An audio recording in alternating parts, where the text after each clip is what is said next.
Assalamu alaikum to all of you. Hope that all of you are doing great. By the grace of Almighty, today I want to discuss about an important topic that will help you to your spoken journey. Okay, if you want to learn English from the very beginners, this technique, these tips help you to learn, help you to increase your journey. So without any delay, I want to start my class.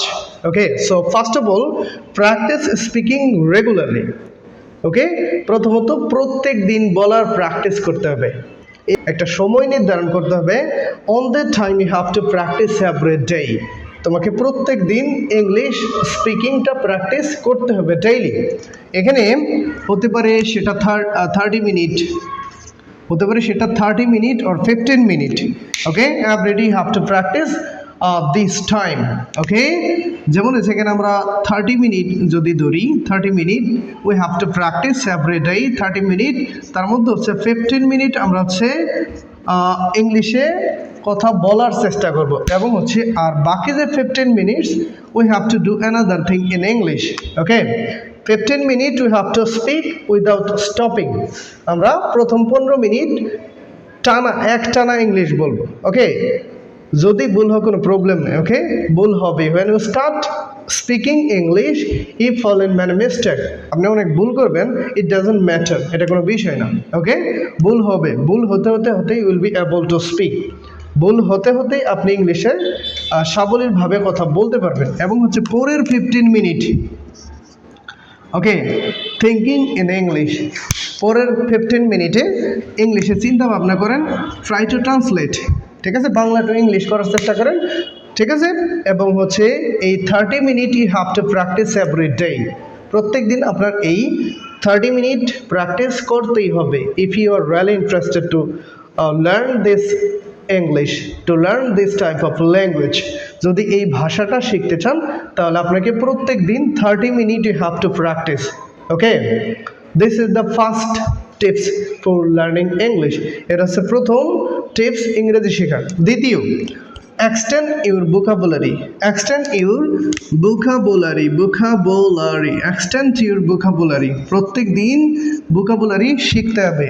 Okay, every day you can learn 5 or 10 new words। ওকে, প্রত্যেক দিন আপনি 5টা থেকে 10টা করে new vocabulary শিখতে পারেন। এবং how to use this type of vocabulary, কিভাবে এই vocabularyগুলো ব্যবহার করা যায়, এবং হচ্ছে how to make sentence by using this type of vocabulary, কিভাবে এই ধরনের শব্দ দিয়ে বাক্য তৈরি করা যায়, এটা আপনাকে জানতে হবে। Okay, this is the second technique for learning English. Okay, তাহলে প্রত্যেক দিন যদি আমরা 10টা করে vocabulary, নিউ vocabulary শিখি এবং 10টা করে সেন্টেন্স মেক করি, তাহলে আমরা আফটার 1 মান্থ, 1 মাস পরে will learn about 300 English new words. 1 মাস পরে আমরা 300 নতুন শব্দ শিখবো, এবং হচ্ছে আমাদের অলরেডি মেক হয়ে যাবে 300 সেন্টেন্স, এবং 300 সেন্টেন্স আমাদের অলরেডি হয়ে যাবে 1 মাসের মধ্যে। এইভাবে আমাদের জার্নিটা যদি আমরা 6 মাস কন্টিনিউ করি, আমাদের অনেকগুলা নিউ ওয়ার্ড শেখা হবে, এবং হচ্ছে অনেকগুলা vocabulary শেখা হয়ে যাবে। So this is the second technique of learning English. Okay, third number, let's move on to the third number techniques, improve pronunciation. Okay, pronunciation is the most important part of learning English. এই প্রোনাউন্সিয়েশনটা হচ্ছে ইংরেজি শেখার সবচেয়ে গুরুত্বপূর্ণ একটা মাধ্যম। Okay, you have to know how to speak in English British or American people. আপনাকে জানতে হবে কিভাবে ব্রিটিশ এবং আমেরিকানরা ইংলিশে কথা বলে, এটা আপনাকে হ্যাভ টু নো, আপনাকে জানতে হবে, প্রোনাউন্সিয়েশন শিখতে হবে। ওকে, ব্রিটিশরা কিভাবে একটা ওয়ার্ড উচ্চারণ করে, আপনি সেটা তাদের মতো করে উচ্চারণ করার জন্য চেষ্টা করবেন। ওকে, তাহলে কিভাবে, how do you build up your pronunciation, কিভাবে আপনার প্রোনাউন্সিয়েশনটা বিল্ড আপ করবেন। ইউ ক্যান ওয়াচ ইউটিউবে দেখতে পারেন, ইউটিউবে ভিডিওস দেখতে পারেন, এবং হচ্ছে পডকাস্ট যেগুলো আছে, এগুলা ইংলিশের পডকাস্ট যেগুলো আছে এগুলো দেখতে পারেন। এবং আফটার দ্যাট তারপরে you can build up your pronunciation, আপনার প্রোনাউন্সিয়েশনটা বিল্ড আপ করতে পারেন। ওকে, তারপর হচ্ছে আমাদের 4th নাম্বার যে টিপস, এটা হচ্ছে থিঙ্ক ইন ইংলিশ। ঠিক আছে, আপনি ইংলিশে চিন্তা করেন। ঠিক আছে, don't other thing Bangla to English, Bangla থেকে ইংরেজি চিন্তা না করে আমরা হচ্ছে নেটিভ ল্যাঙ্গুয়েজে চিন্তা না করে আমরা শুধু থিঙ্ক ইন ইংলিশ, ইংরেজিতে চিন্তা করব। যেখানে আমি একটা বাহিরে আছি, ঠিক আছে, স্ট্যান্ডিং আউটসাইড, আমি বাহিরে দাঁড়িয়েছি এবং হচ্ছে চতুর্পাশের পরিবেশটা যেটা আছে, environment we have to observe, পরিবেশটা অবজার্ভ করতে হবে, অ্যান্ড হচ্ছে থিঙ্ক ইন ইংলিশ, কীভাবে এটার ইংলিশটা হবে এটা আপনাকে প্র্যাকটিস করতে হবে। ওকে, যেমন হচ্ছে here I am standing in front of you, আমি এখানে আপনাদের সামনে দাঁড়িয়েছি, এর যে হোয়াইট বোর্ড, এখানে একটা হোয়াইট বোর্ড আছে, তারপর হচ্ছে there is a room, there some batch আছে, এখানে কিছু ব্যাচ আছে, তারপর হচ্ছে there some books on the table, কিছু বই আছে, ঠিক আছে, এবং হচ্ছে আরও যে কিছু আছে এগুলো আমাদের ইংলিশে বলার চেষ্টা করতে হবে। This is the fourth way. Okay, তারপর হচ্ছে 5 নম্বর, ফোকাস অন লিসেনিং। লিসেনিংয়ের উপর ফোকাস করতে হবে, ঠিক আছে। Listening is the most important part of learn any type of language. লিসেনিংটা হচ্ছে যে কোনো ভাষা শেখার সবচেয়ে একটা কার্যকরী মাধ্যম। Okay, if you want to learn English you have to listen a lot. আপনি যদি ইংরেজি শিখতে চান আপনাকে প্রচুর পরিমাণে শুনতে হবে। আপনি যদি চাইনিজ শিখতে চান you have to listen Chinese language, ঠিক আছে, আপনাকে চাইনিজ ল্যাঙ্গুয়েজ প্রচুর পরিমাণে শুনতে হবে। ওকে, এভরি ডে, প্রত্যেক দিন you should listen 30 minute or 15 minute. আপনি যদি অনেক বেশি ফ্রি থাকেন, যদি কোনো কাজ না থাকে, তাহলে আপনি প্রত্যেক দিন হাফ অ্যান আওয়ার করে লিসেনিং করতে পারেন। That will help you to your speak in English, যেটা আপনার ইংরেজি বলাতে খুবই কাজে দিবে। Okay, so listening is the most important part of learning English. এই লিসেনিংটা হচ্ছে ইংরেজি শেখার সবচেয়ে গুরুত্বপূর্ণ একটা মাধ্যম। তারপর হচ্ছে 6 নম্বর স্টেপ, এটা হচ্ছে ইউজ ইংলিশ এভরিডে লাইফ। আমাদের প্রাত্যহিক জীবনে try to use in English. Okay, যেমন হচ্ছে আমরা সকালবেলা থেকে শুরু করে সারাদিন অল ডে লং আমরা কি করি, এটা কি করব, ইংলিশে ইউজ করার চেষ্টা করব, ইংলিশ ব্যবহার করার চেষ্টা করব। যেমন I get up very early in the morning, সকালবেলা ঘুম থেকে উঠি, then I brush my teeth, after that I face my wash, then I return my room, and then I take rest or I take some snack. After that, I start my reading. After that, I take breakfast. After taking breakfast, I get ready for my working.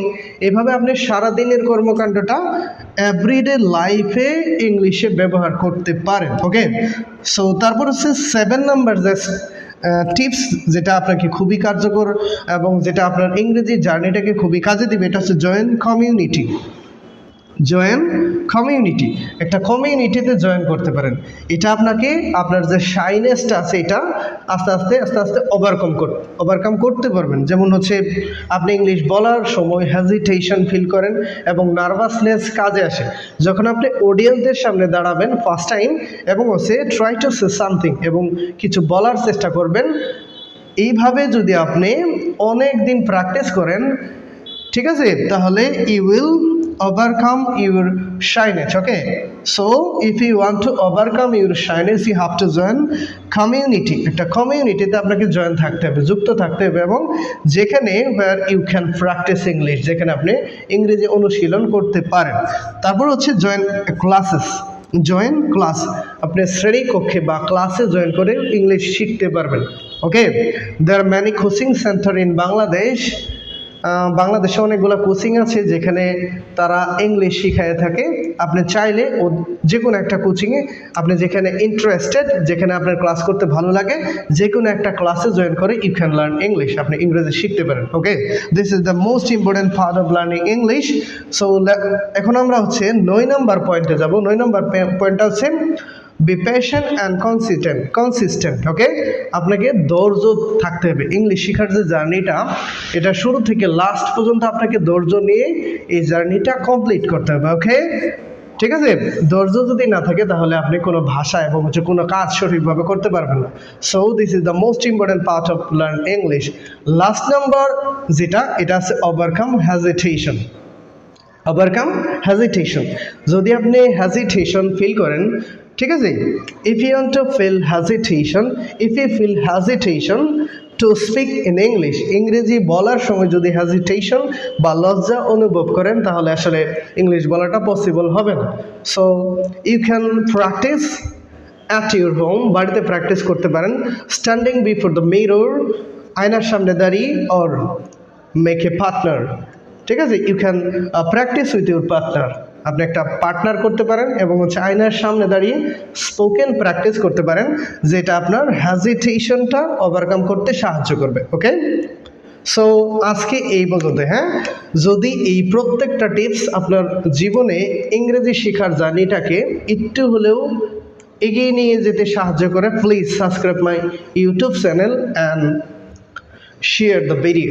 ওকে, আমার যে YouTube চ্যানেলটা আছে এটা subscribe করে দিবেন এবং bell আইকনটা বাজিয়ে দিবেন, যাতে আপনি অল নোটিফিকেশনগুলো খুব তাড়াতাড়ি আপনার কাছে চলে যায় এবং আপনি নোটিফিকেশনগুলো পেয়ে যান। So that's all today for the time being. Thank you very much.